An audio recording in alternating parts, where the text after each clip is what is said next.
আমি ঢাকা ৯-এ স্বতন্ত্র প্রার্থী হিসেবে মনোনয়নপত্র জমা দিয়েছিলাম। আজকে সেটার বাছাই পর্ব ছিল। বাছাই পর্বে আমার মনোনয়নপত্র গৃহীত হয়নি।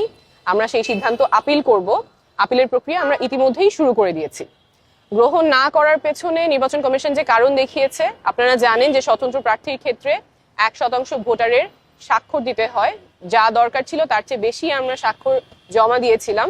সেখান থেকে তারা 10 জনের তথ্য ভেরিফাই করতে গিয়েছেন, 10 জনেরই সত্যতা তারা খুঁজে পেয়েছেন, কিন্তু এই 10 জনের মধ্যে 2 জনের ক্ষেত্রে তারা দেখেছেন তারা ঢাকা 9-এর ভোটার না, এবং এই 2 জনেরই জানার কোনো উপায় ছিল না তারা ঢাকা 9-এর ভোটার না। তারা জানতেন যে তারা ঢাকা 9-এর ভোটার। একজনের পকেটে যে এনআইডি কার্ড ছিল, সেই এনআইডি কার্ডের ঠিকানা অনুযায়ী উনি ঢাকা 9-এর ভোটার।